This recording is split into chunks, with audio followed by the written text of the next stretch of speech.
You know, for the longest time, I've always wanted to rebuild my own engine. Over the past few years, I've spent my time studying and learning all I can about the automotive industry. And you know, now I think it's time. I think I finally feel comfortable enough to set out to do it on my own. This video really isn't just about building an engine. This video is kind of a testament to what the human mind can achieve once you set your own goal. Before this video begins, I just want to thank all of you for coming along with me on this journey. It may seem like a minuscule thing to you, but this whole process has just been, it's really just been amazing, honestly. I've enjoyed every second of it. So, without any further ado, let's get started.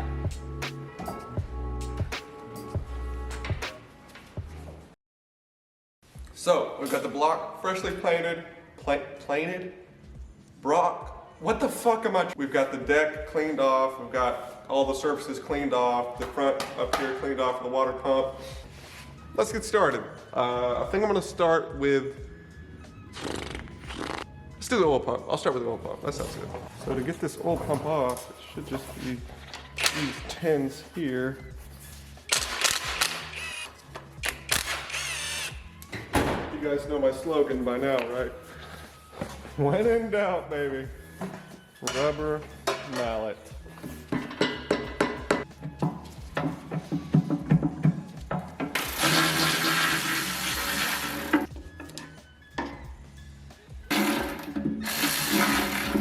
So the way that this oil pump works here is on the end of the crankshaft there's this crank collar here, right? And you see there's slots in it. These slots right here actually fit inside of these slots right here. So here we've got the N1 upgraded oil pump. This is the gear inside I was telling you about that spins. And what's good about this upgraded oil pump is it will increase our oil pressure because it has a stiffer relief spring.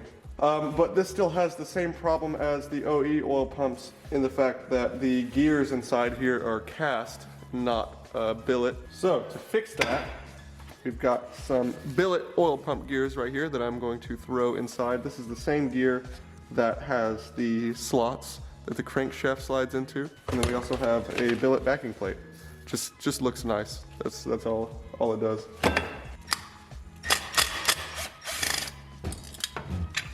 We got this back plate off and you can see how the gears actually sit in there. This is the inside of our oil pump and the crank spins this and it creates, you see, kind of creates like I think it's called cavitation. I don't know if it's right though. It creates like a vacuum. I know that. And then suck oil up out of the pickup. So here are our factory gears. Chuck those in the trash. Throw in a brand new billet gears. I'm gonna fill these gaps right here with some engine assembly lube. So just so this thing doesn't start up completely dry on first startup. So RB25s and 26s, their oil pumps are actually prone to the backing plate bolts backing out. I'm not sure if the same problem occurs on the 20s. However, I'm not going to be taking that chance. I've seen people actually use Loctite on these back bolts.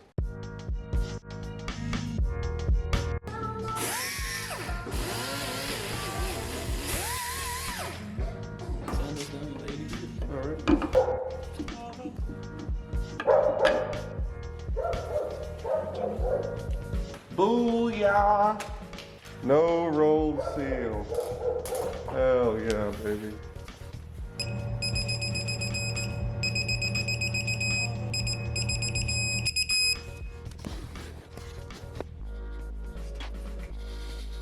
You're making me fuck up.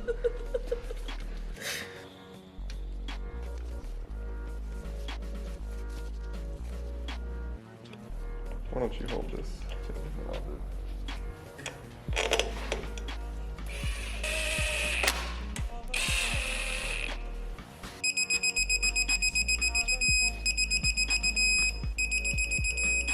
How many times are you gonna tell me that? Oh fuck, I just fucking fuck. Fuck!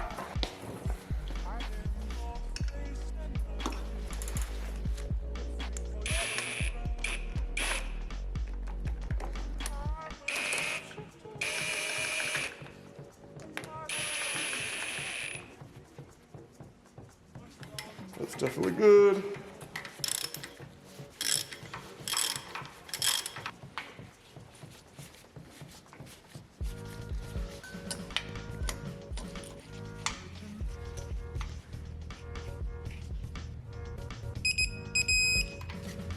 There we go, 50 Newton meters tightened down, baby.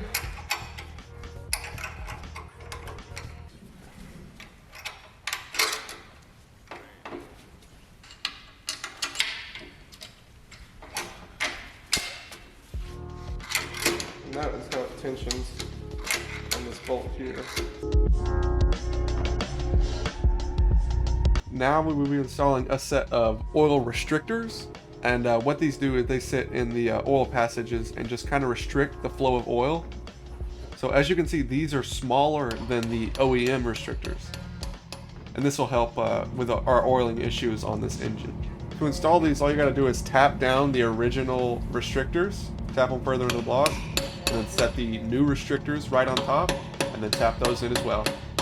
As you can see, the right restrictor is much smaller compared to the one on the left. So now we're gonna do the same thing to the left side.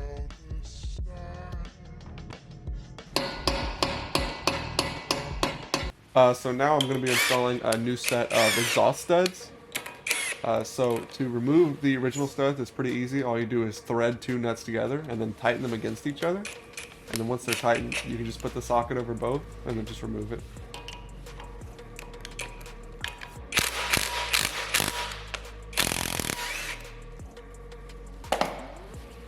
Now that we have all the studs removed, we're going to install brand new ones. Boom! That's all of them.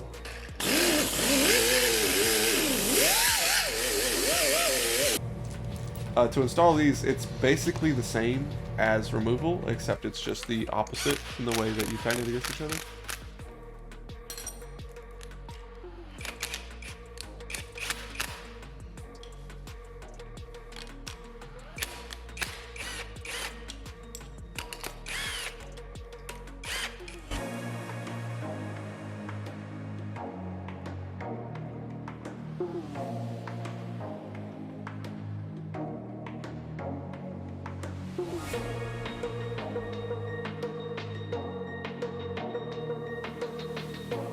Now it is finally time to install our new pistons on our connecting rods.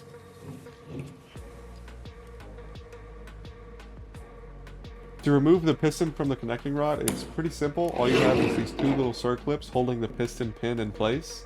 Then you drive out the piston pin, and then the piston will come off of the connecting rod.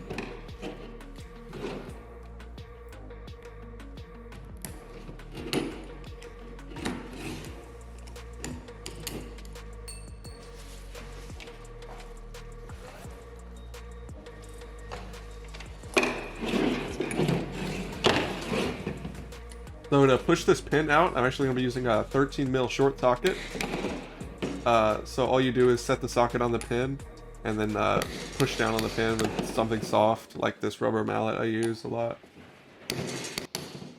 And once the pin gets deep enough down, I'll switch to a longer 13 socket and then I'll just drive it out from there.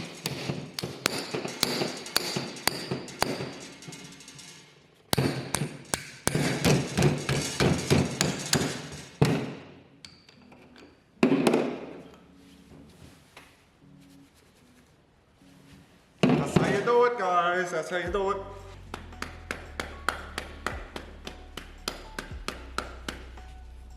So to install our new pistons, first I'm going to start by selecting a pin for this piston, which I will then slightly drive inside of the piston, just enough.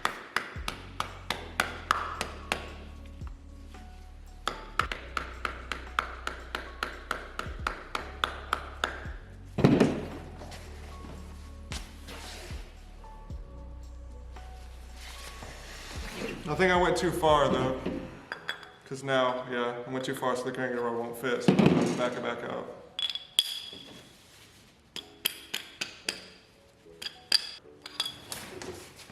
So I've got it hit just enough Just that little bit. So the connecting rod will sit just perfectly flat on that. It'll slide into that, and then I can hit it without worrying about damaging anything. But I'm gonna double check, everything before I go, so. Okay, so what I'm checking here is these, the caps and the connecting rods are labeled. See, we have 0, 1, on this side we have 3, because this is piston number 3. So this 0, 1 is actually on the intake side of the piston. You can see the indentations right here for the intake valves. So I'm making sure that the intake indentations on the pistons align with the bottom of the connecting rods as it is with the OEM. It sounds a lot more complicated than it really is. I'm just making sure the piston goes on the same way it came off is basically what I'm trying to say.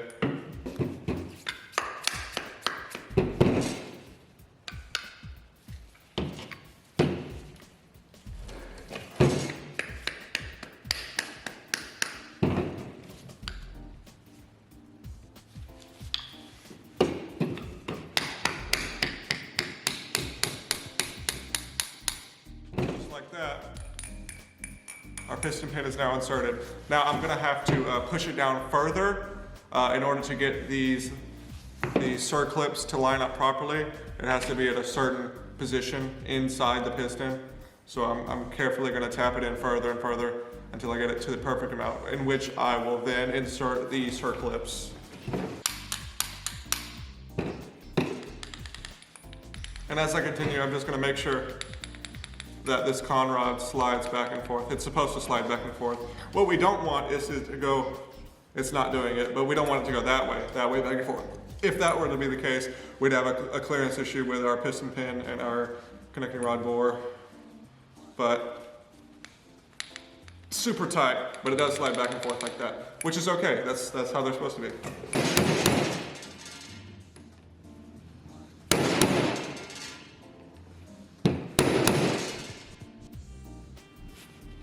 So we're pretty close, so now I'm just gonna check the other side. It's almost perfect, but I just think a little bit more. So, I mean, maybe like that was enough. Okay, it wasn't.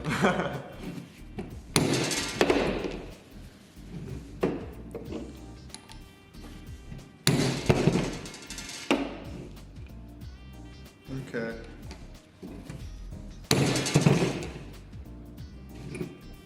And now that looks really perfect. So now I'm going to insert my circlips into here, which hold the piston pin in place. And then this one's done, and we'll move on.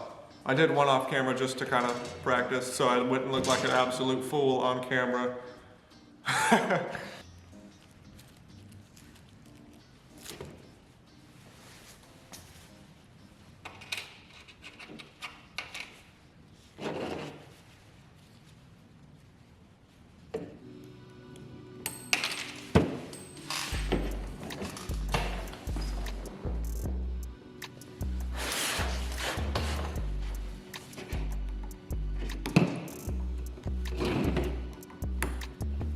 Just like that.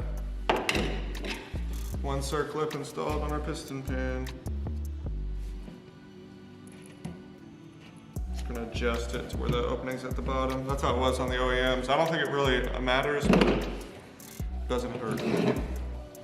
And just like that.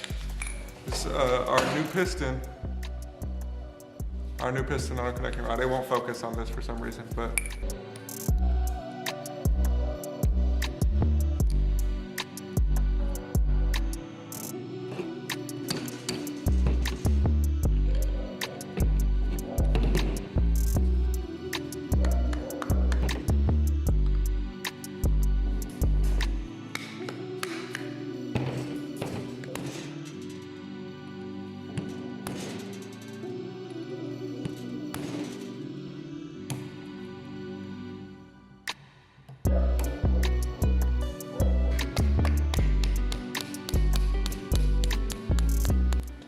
Alright, it is officially time to start honing our cylinders. As we take a look at cylinder number 3 here, you can see the striping that goes up and down on the cylinder. So what we want is a nice cross hatching, like you can see here on cylinder number 4. That's what we want.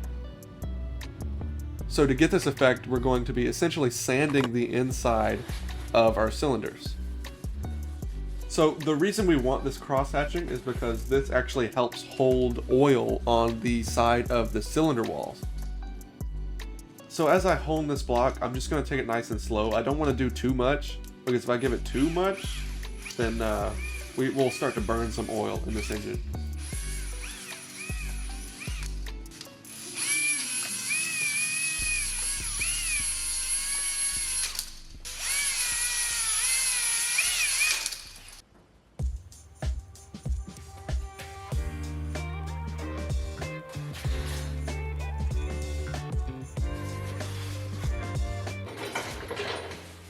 Alrighty, so now that I've got the pistons on the connecting rods, I've got the cylinder honed, I'm going to move on to my my ring end gap. Okay, so on your pistons, let me show you. Okay, so here is the OEM piston out of the R32 Nissan Skyline. And as you can see, there are these rings around it, right? So there's 1 ring, 2 ring, 3 rings. So the first two rings are actually compression rings. So this help hold the compression in the combustion chamber instead of leaking past down the side of the pistons. So you have the first two are your compression rings, auxiliary compression. Third one is an oil scraper ring. So as your piston moves up and down the cylinder, obviously it needs some sort of lubricant, or else it's just gonna.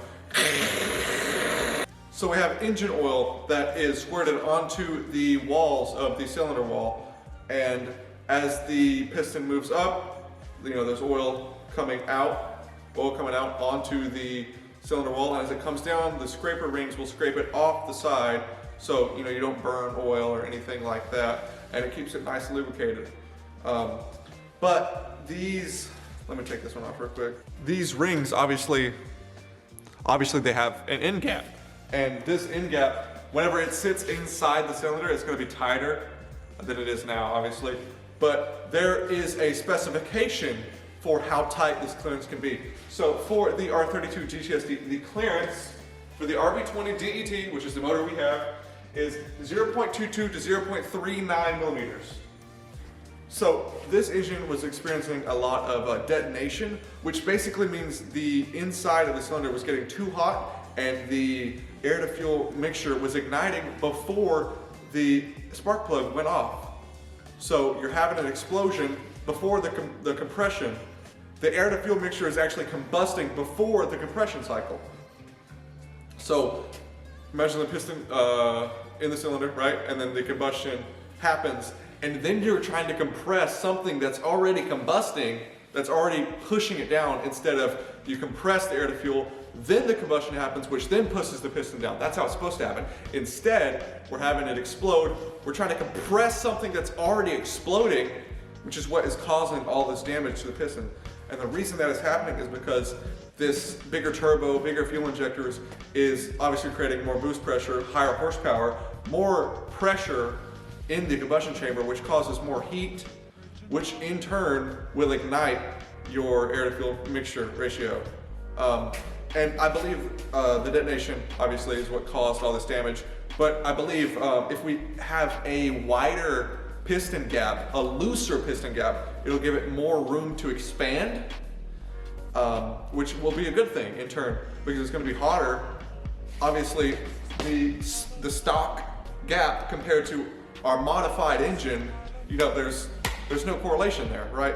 So we're going to get it on the looser end, so it'll match up with the modifications that we have. So it has more room to expand and then more free will, you know, rather than how it was where it got way too tight and it welded itself to the piston. And then also we had the detonation break the ring land, which is no good.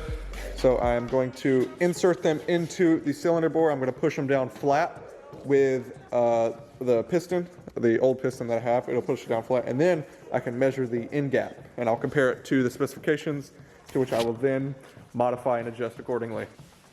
Alrighty, here's our first compression ring.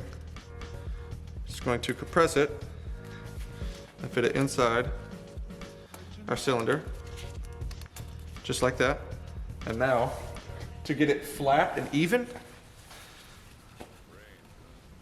I'm going to push it down just like that. I've taken the first compression ring off of this old piston, so it'll only send it down as far as the second compression ring. And so now I know it's perfectly flat because the ringland was machined perfectly flat, which the second compression ring is sitting in. So this gap here, this is the very end of the compression ring, and as you can see, it is actually way too tight. So the specification, like I said, 0.22 millimeters to 0.39 millimeters. I'm going to gap it at 0.33 millimeters, looser on the spectrum, but not out of spec. So I'm going to try to fit it inside of our slot here, and as you can see, I really can't without kind of shoving it in there, which I don't want to do. So that ring is too tight for us as of now. So now what I'm going to do is I'm going to file the end of that ring down. Now I need to be very careful with this because obviously we could take away material, but we cannot add material. So all you do is just kind of put it against the little sanding side here. I really need a better way to do this.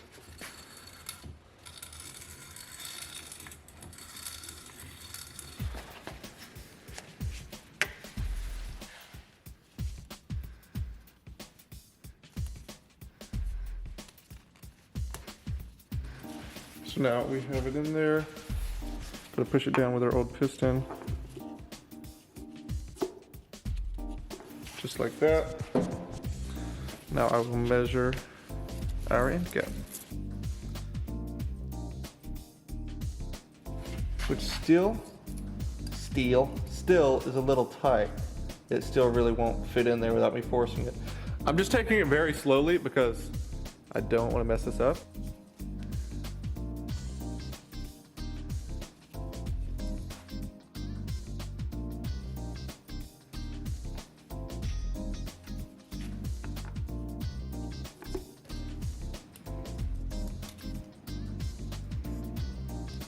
So that feels pretty good right there. So what you want is just a little bit of resistance. I can feel it kind of grabbing it, which means that's the spec that it's at. We want just that little bit of resistance. And that's how you know you're at the spec you're measuring at, is when you can just kind of feel it grabbing it. So that's how we know that this end gap is at 0.3 millimeters. So now I've got to do the same for every piston. There's 2 compression rings per piston. So we've got 2, 4, 6, 8, 10, 11. So I'm not going to show you all other 11 because once you've seen one, you've seen all of them. So I'm going to continue my process of checking my end gaps on my compression rings, and then I will then assemble the rings and take you from there. Okay, so we have our fully assembled connecting rod, piston pin, and circlip, piston assembly is what I'm gonna call it. So really quick, I'm just gonna.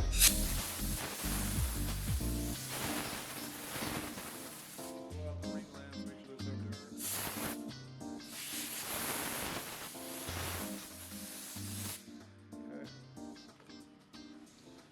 So first ring here. Actually, I'm gonna start with the lower. Well, I'm gonna start with the oil scraper ring. So I'm gonna start with the lowest part. So the oil scraper ring comes in 3 pieces. So this is the oil scraper ring. It has these two keepers, and then this little scraper piece it sandwiches in between the two little keepers. So I'm gonna put the lower keeper on first. Now these end gaps need to be in certain locations on the piston. Actually, they can't, like if they're all lined up, the gaps, the compression can just go whoop straight down, but instead it goes boop, and then it goes around the ringland, boop, and then around, boop, you know what I mean? Makes it harder for the compression to escape. So as you can see, I just kind of slid it on. I got the bottom piece in there, and I got the scraper piece in there.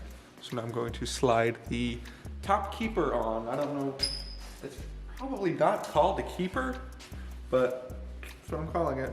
So let me show you guys how to, well, I won't on this one because this one might be a little difficult. All 3 on there, and that is how you assemble the oil scraper ring, just like that. So obviously there's a gap here, gap here, gap there. They're all pretty close to each other. But once I get the compression ring, the bottom one and top one on, I will adjust the gaps according to the specification, because there is a specification in the original service manual. So we get proper sealage on every cylinder, bro. All right, so now the lower compression ring. So these are actually marked with a dot. See that little dot on there? That is up. So we want that facing up. So the way that you put these rings on is you just take the end gap. These are a lot stiffer. You just kind of slide it. Yeah, these top ones are not marked with a dot, so the way we put them on is redundant. It doesn't matter either way.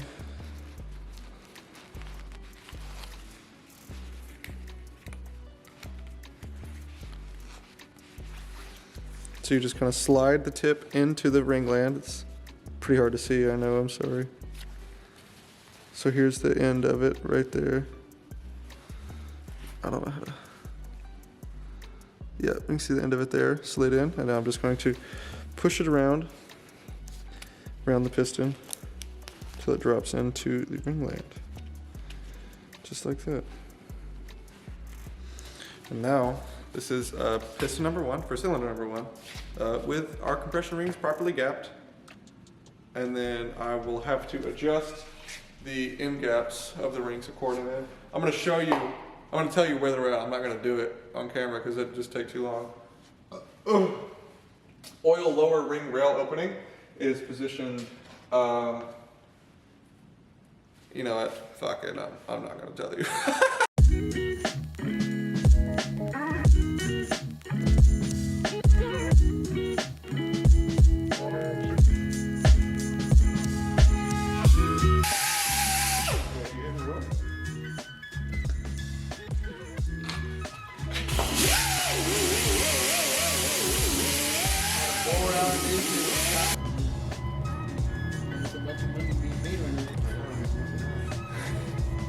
Damn fucking dollars. No, they just think you're gonna say fuck no. Is it mandatory to come? Oh, it's not mandatory to work at all. Bro. So how many miles is that?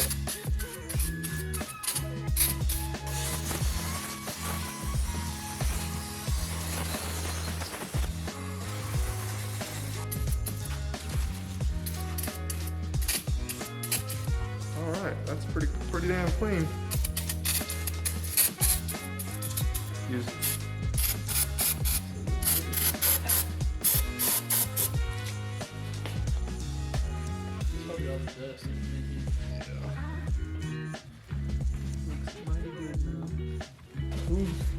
Who's lazy, Brian?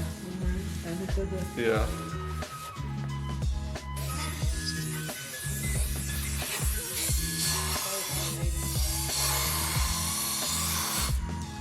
I don't know how to put this in there. You've done it before. No, I haven't. I'm talking about your fingers. Oh yeah. Many times. Going back with your feet. Alright, so these pistons are marked with a dot. Dot here, which means forward. Also, you could also take it as in the intake valves. The seats on the pistons are bigger for the intake valves than the exhaust. Intake's this side. Exhaust is over here, pistons forward. Just like that.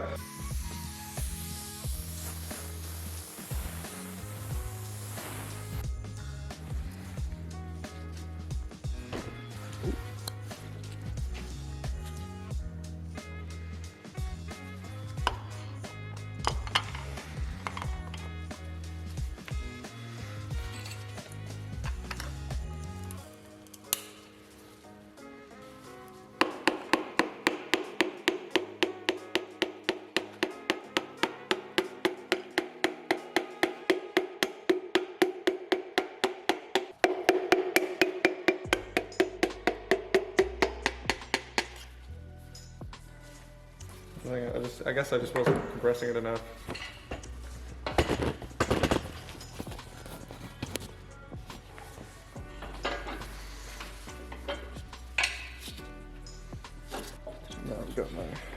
Permatech engine assembly lube that I'm going to put on that bearing in there.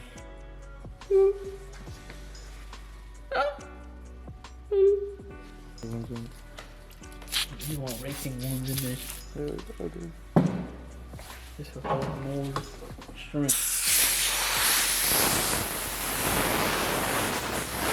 Hey bro, please focus.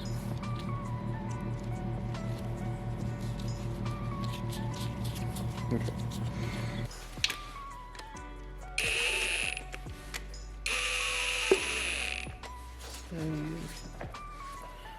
So first pass is going to be 26 newton meters.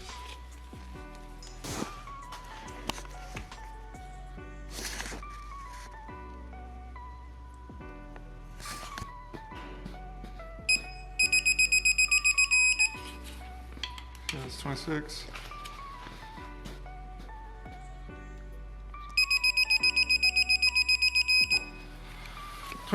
Okay, now we're gonna switch it to 42 newton meters, I believe. Let me double check. Tight.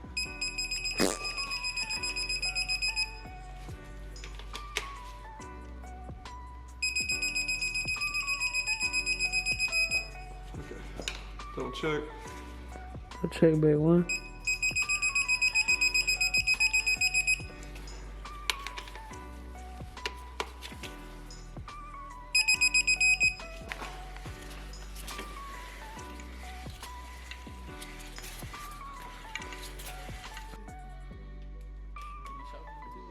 No, he wasn't there. Huh? He wasn't there when it happened. What? He wasn't there when it happened.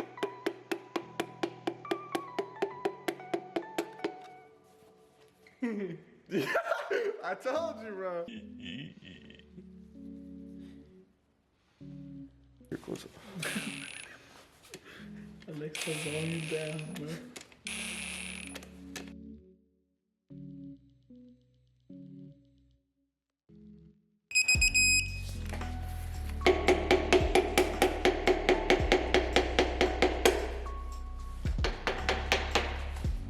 You're Dumbass. Why would you not just do that? Like, you know, yeah. you get it too fucking small or what? Yes, I got the fucking large thing. This is a surreal feeling. Holy shit. Nice. It's a lot of work. But not for somebody like me. All right, cut.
To go along with everything on this engine, we're going to be installing a set of ARP head studs.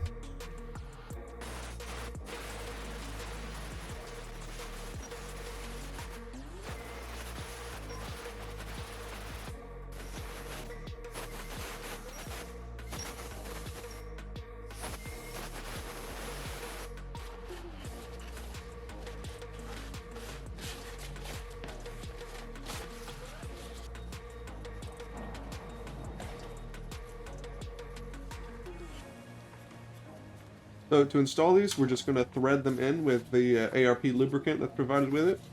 They really want you to hand tighten these, but I like to just give them that extra little bit, just like that.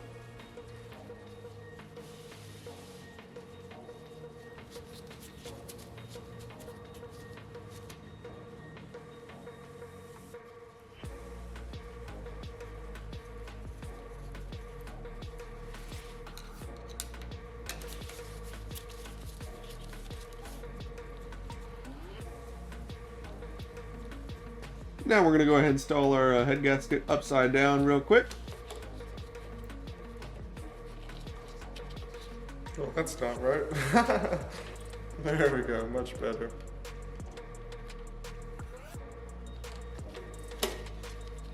There we go.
Why?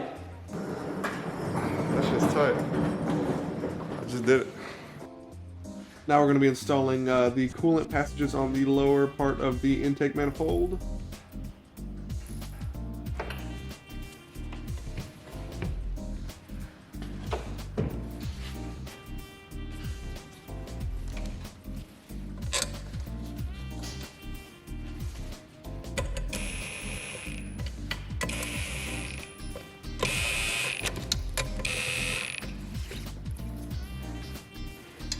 What are you doing? Reassembling this shit. Probably. Your torque is probably a lot more than mine. Asking for things I need, so I feel bad. Yeah. That's why I don't.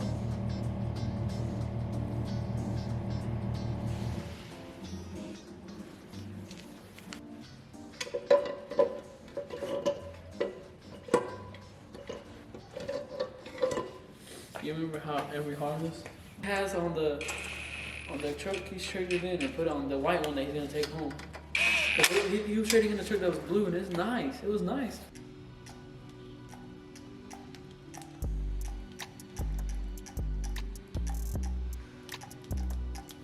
I'm going to start by installing the intake cam first. So the way I'm going to install it is I'm going to install, let me show you. So the way I'm going to install this cam is these indentations here on the cam, I'm going to have facing the, towards where the indentations are supposed to be, you know what I mean?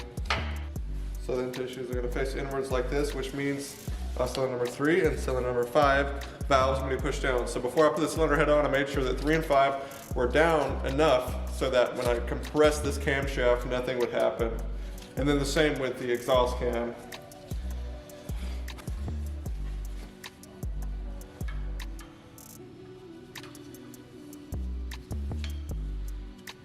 Luckily these cam caps are numbered, so it makes it really simple to install.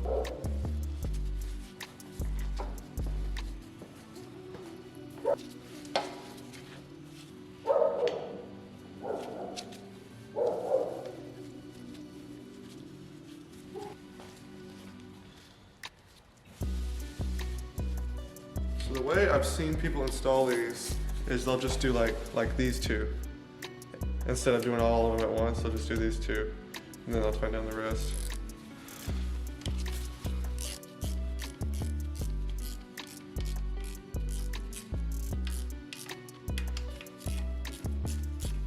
Make sure everything feels good. Okay, yeah, at this point I can start to see the cam pushing down, opening the valves. Yeah, it's pushing down cylinder 3, cylinder 5, which is good. I have those cylinders set so that they don't run into pistons. So I'm just gonna take it slowly back and forth, working it down with these two caps. Okay, that's all the way down. Yep, that cap is all the way down. Cam looks to be fully seated. Yep, that cap's all the way down. That cap's all the way down, okay. So our cam should be fully seated now.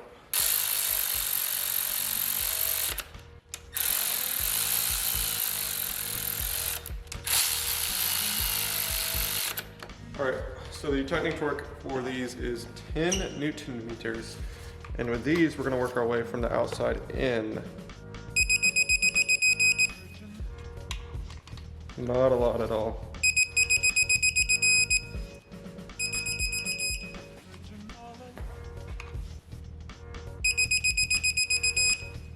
And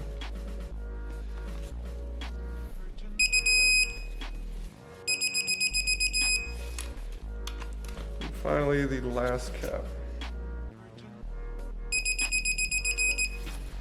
I will go back and double check these just to make sure. Okay, so now I do want to make sure that this cam rotates because obviously it needs to fucking rotate.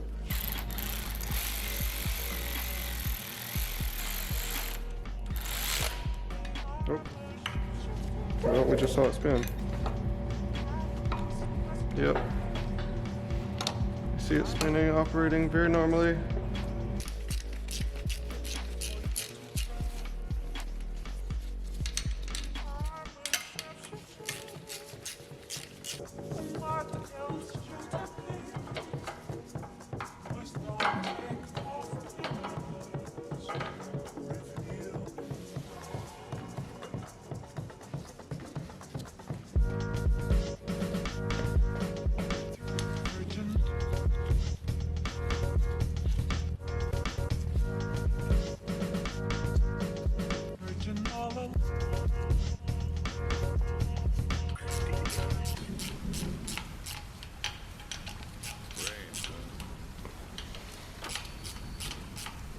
Whew.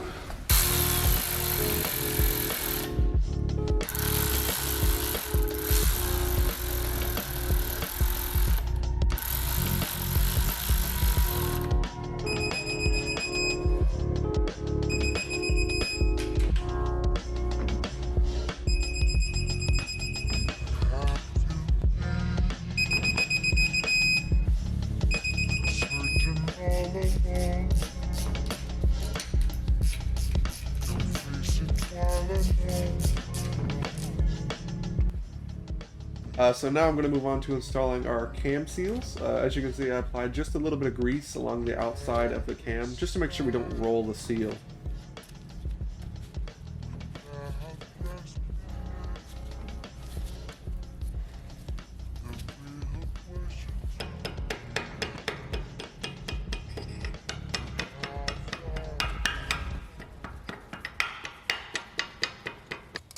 Now I'm going to be installing the lower timing crank sprocket. There's this little washer that goes on behind it, and then we just put on the timing sprocket.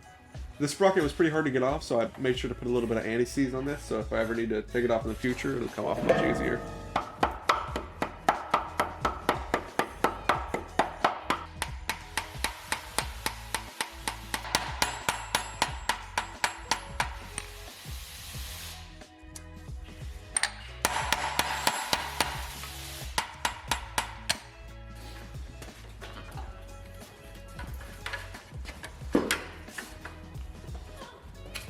The fuck?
Now it's time to start timing our engine, so really quickly I'm going to move the tensioner out of the way and tighten it down.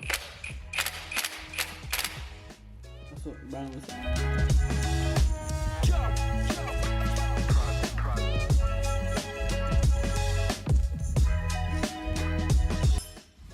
Alright, so timing this engine, you can see we've got a dot right here on the crank gear and then a line on the backing plate. So we've got those aligned, and then we've got over here we've got the exact same thing, a dot and a line on the backing plate. Got that aligned. And then right here at the bottom on the crank gear, there's a dot on the gear and then a dot on the oil pump. So we just make sure we have those aligned. And then it's time to slip on our timing belt.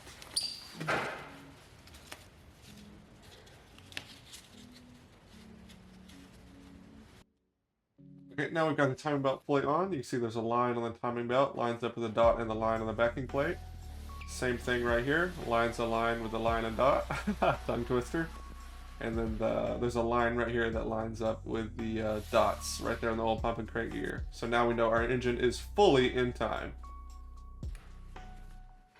So now I'm going to set the tension on the belt. All you do is there's an Allen key that you insert and then you pull against the belt to set the tension, and then you tighten down the tensioner to the tension you want. So you have to manually adjust these, but once you kind of get the hang of it, it's not too bad. So what you want is this right here, where the belt kind of moves at a 45-degree angle, just like that, 45 degrees, that's all you need, and she's good to go.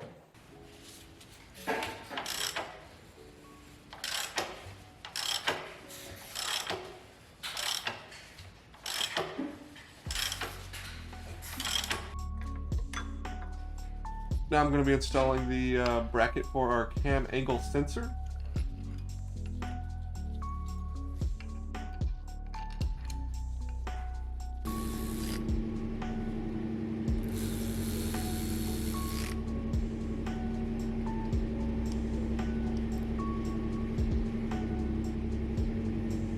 Next, I'm throwing on the timing cover with the cam angle sensor. There is a kind of a spline on the end of the camshaft that you have to align with the cam angle sensor. But once you get them lined up, it should be pretty easy to put on.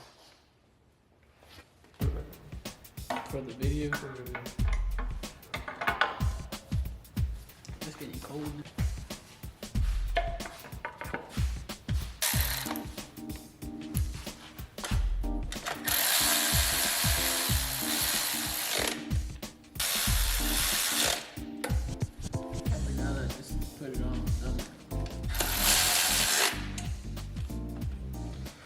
The gato ate my food.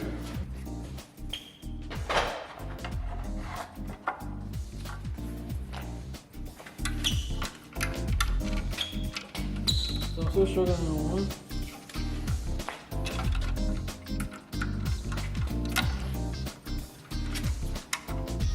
Which way you want it? I don't want it anyway. Oh yeah, off 10, so you can put 93 in this bitch? Mm-hmm. Oh, 93? Mm-hmm. Oh, 103. Oh, 103. I don't know. Never thought about it. Oh, right here. Look at that. Just a waste good.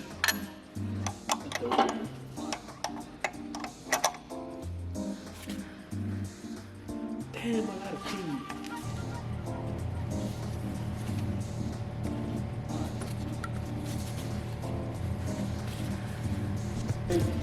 Alright.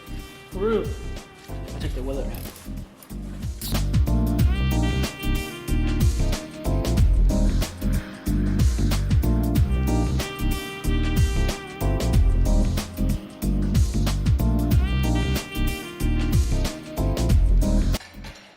It is officially time to put this engine in the car. So really quickly, I'm going to get it off the stand so I can throw on the flywheel, clutch, and transmission.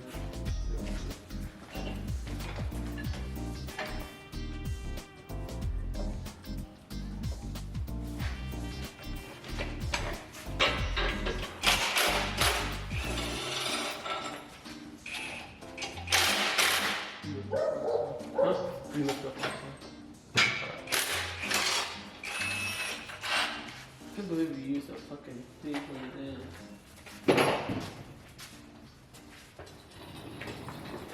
It's actually fucking hard. I think it absolutely will. Now I'm going to throw on the backing plate for the back of the flywheel. You good, little bro? followed by the flywheel itself.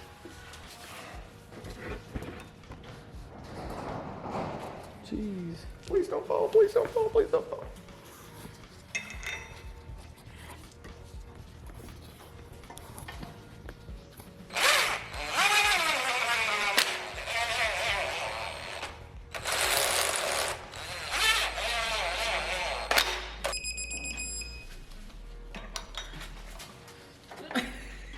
Just go the right way with you, bro. You started with me. How many foot-pounds is it? 50. And then the clutch. Are you sure it's those? No.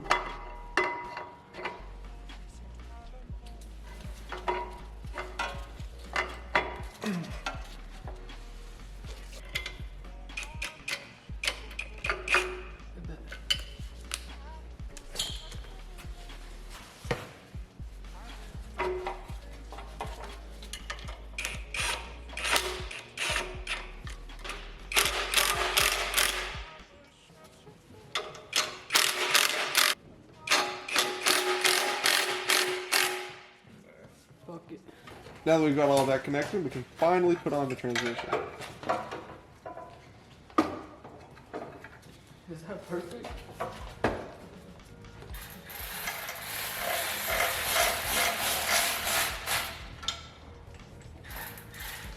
Camera.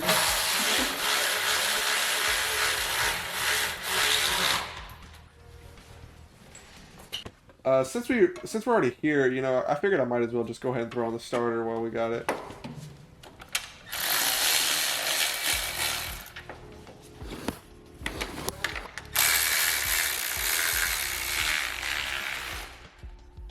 Did you tighten up this thing? What? Oh crap! Wrong way. Don't do that. Don't do what I did.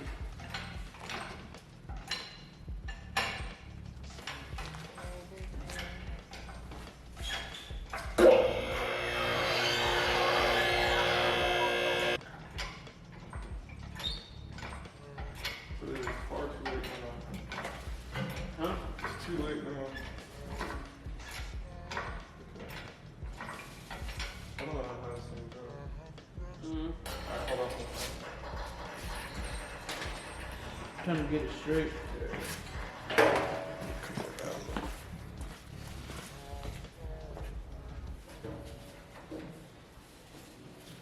Make sure this motherfucker don't fall on you.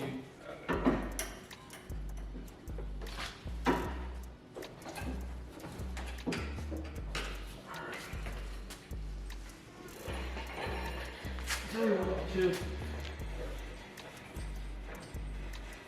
Now we have to just go down. Huh? Just go down. We have to come forward and then go down. Come until like this piece here. Pretty much through this. Yeah, for it. Okay. You want me to come forward a little bit more? Why did I run all the way over here? Gotta make sure it's in there. Yeah, there's no cover.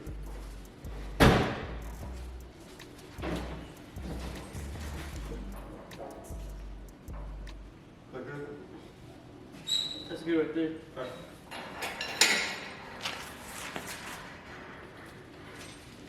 Okay. Alright, slow it down.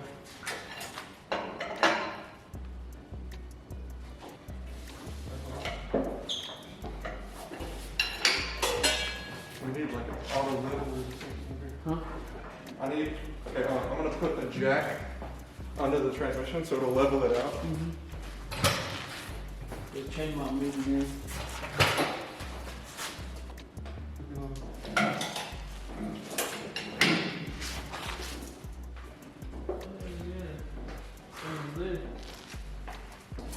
I'm in the camera the whole time. Back there.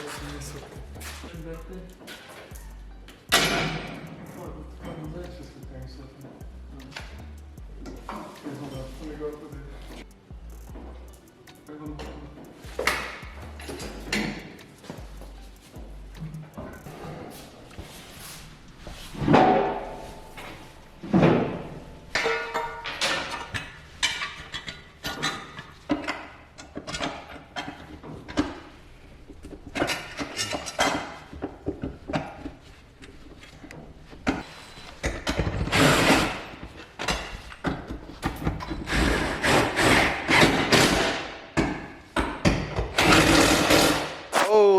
boy, have we come a long fucking way.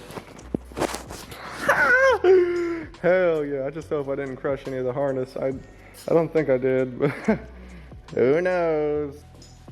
How many silvers already? Boom! Yes! Like the R34 color? Baseline blue? Mm-hmm. Oh, hell no. Dude, sorry, go ahead, take it. You stupid ass. You. Some fucking side swiping your ass. And saying it ain't I kind of want to paint black. Bro! No! To be honest with you. Was the other one like that too? Yeah, I think so.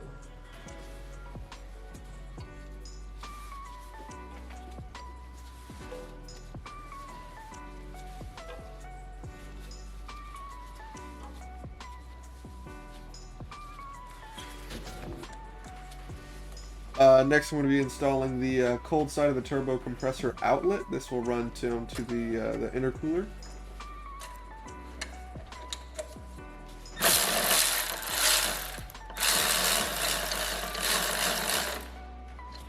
Then there's these vacuum hoses here that go to boost control solenoid.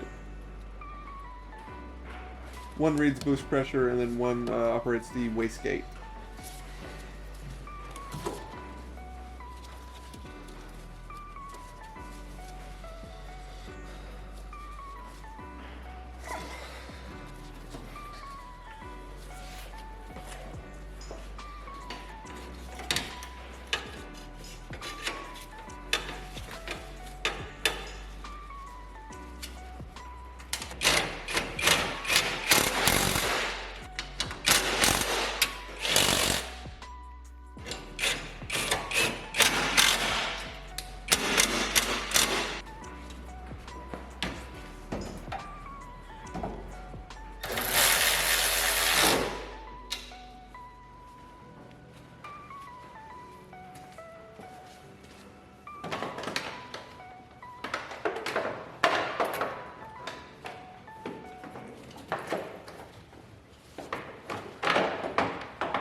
Next, I'm going to be throwing on this big ass intercooler.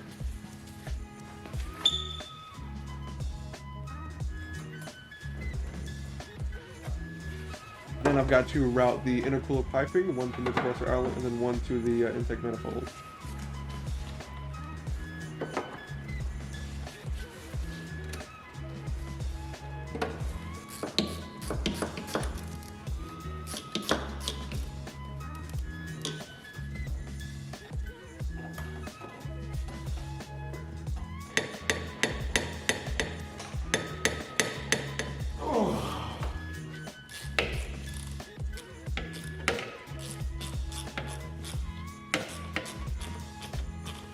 Then I'll slip on the intake for the turbocharger and then our blow-off valve.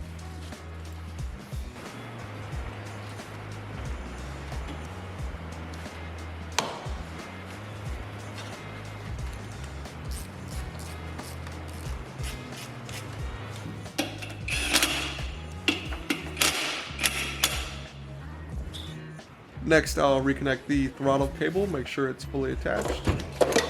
Then I'll throw in our battery and then the battery hold downs.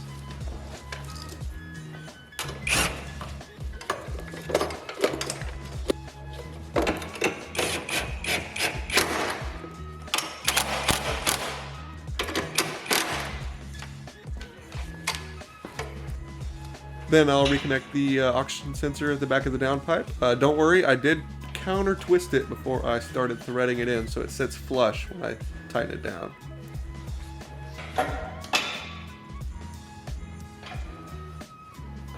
It is finally time to start messing with the mess of spaghetti we got wrapped around this engine.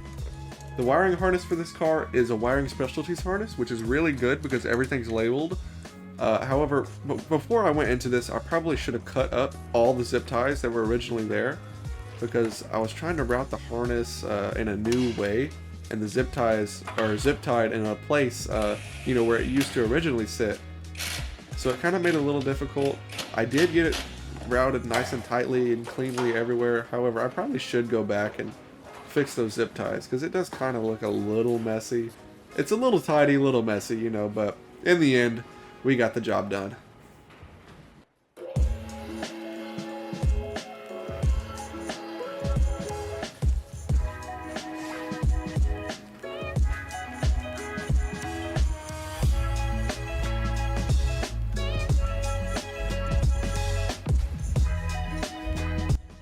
Okay, let me wash up, and then I'll put the shifter back on, fill it with fluid, tighten it down, coolant, oil, and then we're ready to start, which is just unbelievable. This is crazy. I've done so much work, and we're there. We're almost done. We're at the finish. I need one more foot in the door, you know, to be at the finish line. This is a very surreal feeling. If this engine does not run properly, it will be months before I try to rebuild it again. It will be months. So here's hoping that it runs right the first time. I gotta put the shifter back on the transmission, so I'll start by cleaning this, then I don't have a fluid pump, so I'm just gonna fill it from the inside of the car, from where this piece goes. I mean, it should work just fine. So I am using the original oil filter that it came with the car. The engine oil was practically brand new when I drained it, so the oil filter is good. However, I do have a new Grayson oil filter that I'll be putting on after I run this thing for a little bit.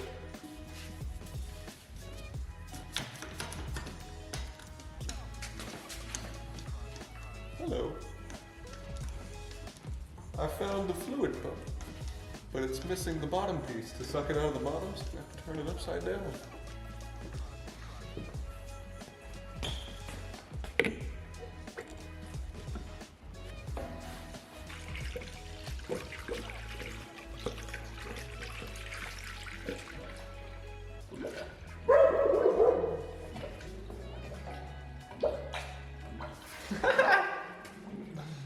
It's farting. So far, I don't see any coolant on the ground, which is a good thing. I'll probably need to get more coolant, but I'm gonna put some oil in this bitch.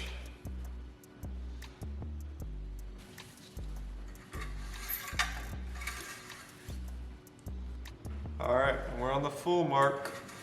So it's full of oil, full of coolant, full of transmission fluid. If I wasn't any smarter, I think it's time to start it.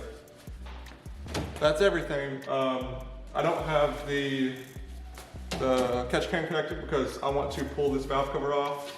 There's only one bolt holding it in. I want to pull this valve cover off, make sure we're getting no pressure to the cams. So really quickly, I'm gonna download the Haltech Platinum Pro software so I can connect to it on my computer so I can view the parameters and make sure everything's within spec whenever we go to start it. So I'm gonna do that real quick. Hello.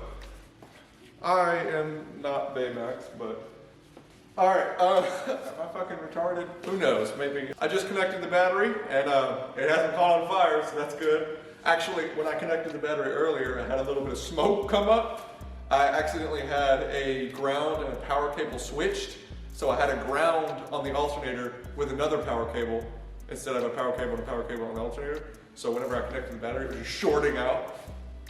But I quickly realized what I had done, and I swapped it over, and now it's good. Connected the battery, no smoke. I'm going to turn the key. Let's see if the gauges come on. You know, we got power. Let's check that. Sorry, I'm kind of grabbing your face here. All right. Got my keys.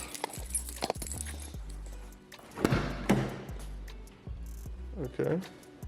Oh, I need to reconnect the clutch pedal before we start.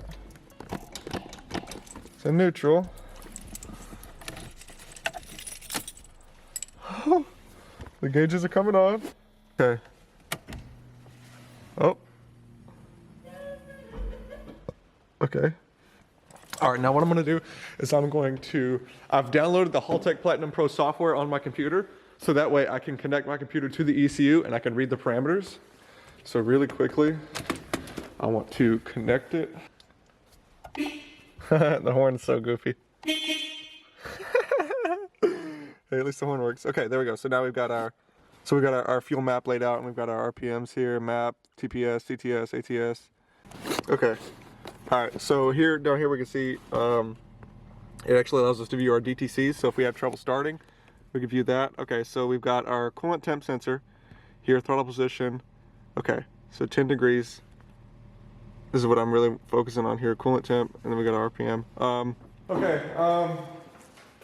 So as I was disconnecting the fuel injectors, I noticed cylinder number 2 injector has a small little leak. So I will fix that, but later. Okay. Well, hey, shit, that means we got fuel pressure, so that's good. I'm going to just disconnect the fuel injector, so I'm going to prime it with oil. I'm about to turn the key. I mean, really, here goes nothing. Here goes fucking everything, actually.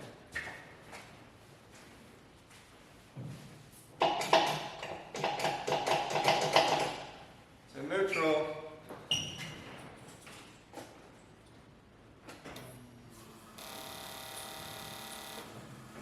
That clicking noise, that I don't know what it is. Obviously. I'm fucking terrified, but I'm about to start cranking it.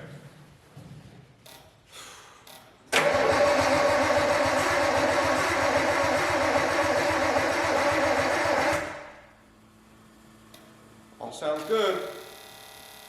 I don't know what that clicking is.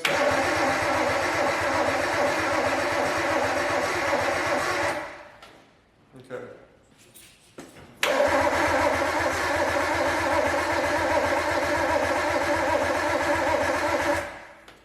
Okay, so I'm going to tighten down the valve covers, plug in the fuel injectors. Well, I'll probably prime it just a little bit more. Tighten down the valve covers, and I'm going to prime it some more. Then I'm going to tighten down the valve covers, or I'll tighten down the valve covers, prime it, connect the injectors, and I'm going to tighten down the valve covers, and hopefully start it. Oh! And I'm going to tighten down the valve covers. Okay. I don't even remember what I was oh, right, I put the valve covers on. And I'm going to tighten down the valve covers. Okay, I just put the valve covers on. I did it off camera, obviously. And I also replaced the fucking O-ring on the fucking leak injector. The thing is, I hadn't mentioned it when I just talked about the leak injector. Cylinder 3 was leaking at first, so I took it out, replaced the O-ring, put it back in, and then I did the cam thing where I took it off, you saw that. And then cylinder number 2 was leaking. I'm just, what the fuck? And it wasn't that I fucked it up when I pulled it out. Maybe I did, but the O-ring was, it had a split in it. And I didn't pull that injector out of the rail when I took the rail out. So I guess, I don't know why it wasn't leaking. Who the fuck knows? Actually, let me blow off the fuel I spilled fucking everywhere.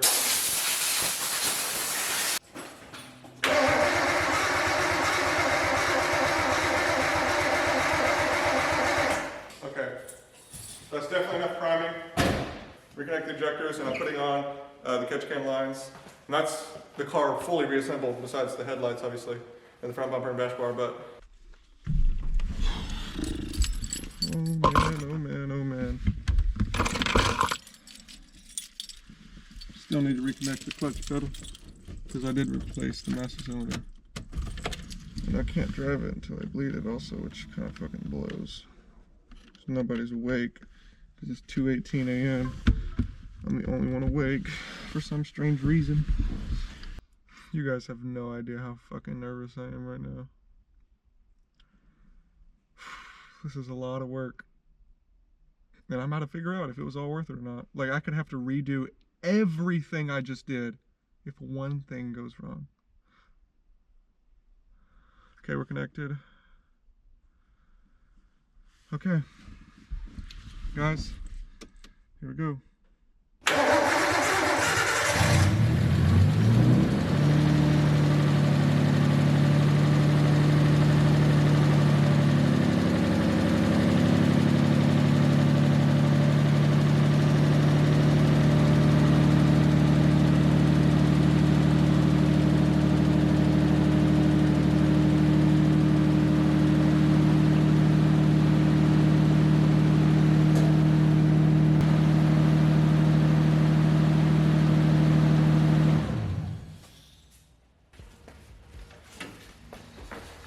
Well, I do hear a bit of valve train noise, which is kind of concerning me. I mean, it's running, it sounds pretty good, but I hear a little it sounds like it's coming from the valve train. I'm probably gonna pop the valve covers off again. I just want to triple check that we are getting fucking oil, okay? But it starts, it sounds really good. I should probably be more excited than I am right now, but I am just fucking tired. I could not lie. I am so fucking tired. Okay, just checked. Just got done putting it back together. Yes, the camshafts are getting oil, it seems. It does have hydraulic lifters underneath the cam that sits on top of the valves. So I'm assuming probably they just need more time running. You know, it'll fill with oil, and then that noise should start to dissipate. I'm not gonna run it for that long. I need more coolant, but I am gonna start it up again. I'm just kind of gonna listen to it, make sure everything sounds good, no strange noises besides the mechanics.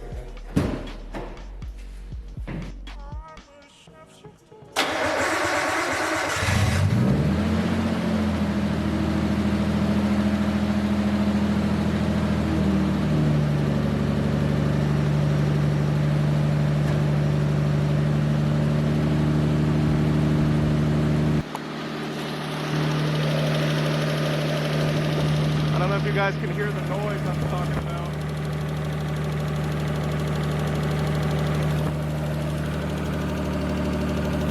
A little tick, tick, tick, tick, tick, tick, tick, tick. The alternator's charging. That's good.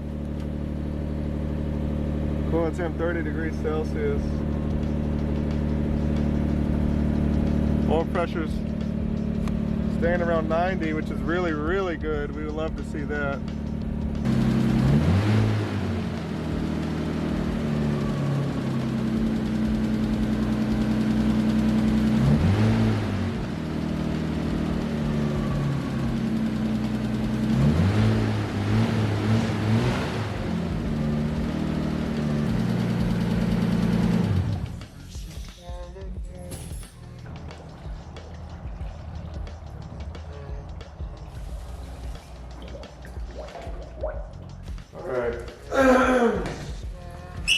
The valve train noise is still kind of concerning me, but I haven't get to operating temp yet.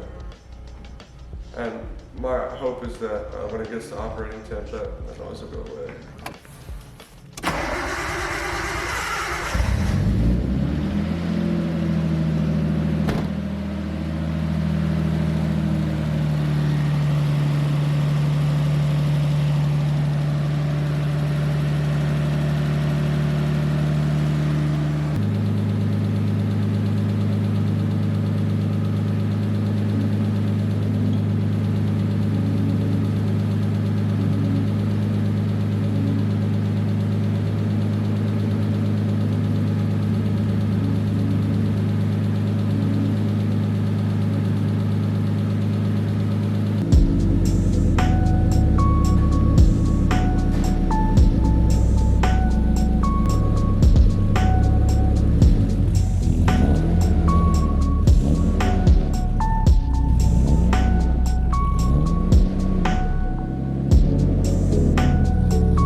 Valve train noise went away.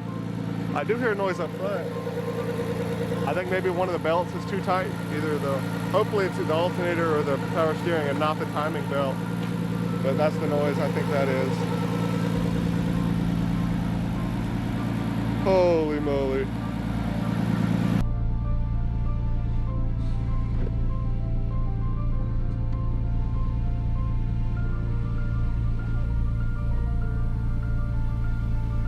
Temp's good. Oil pressure's good. Valve train noise went away. Yep, everything looks good. 0 DTCs.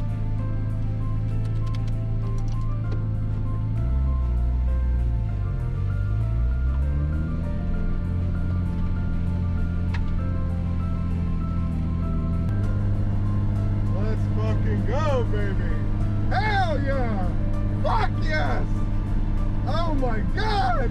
Oh, this is such an amazing feeling. I am driving the car that I just fucking built. I built this shit. Me! Holy fucking shit. I assembled every piece of this fucking engine. And it is moving. 0 TTCs, operating temperature, good oil pressure, valve train noise, gone.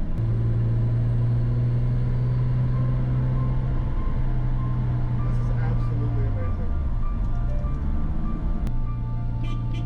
That's such a goofy horn.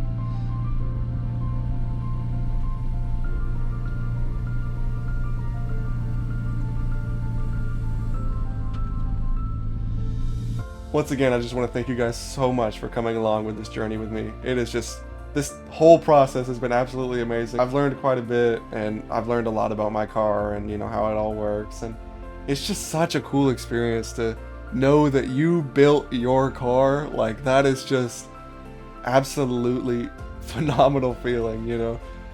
Thank you guys so much for watching. I really hope you enjoyed this video. I've put so much effort into making and creating this video and editing it, so I really hope you guys enjoy. That'll do it for this video. Tune in next time. Maybe I'll be slinging around, you know, on some back roads or something, you know, burning some rubber or something, who knows. But thank you guys so much for watching, and I'll see you all next time.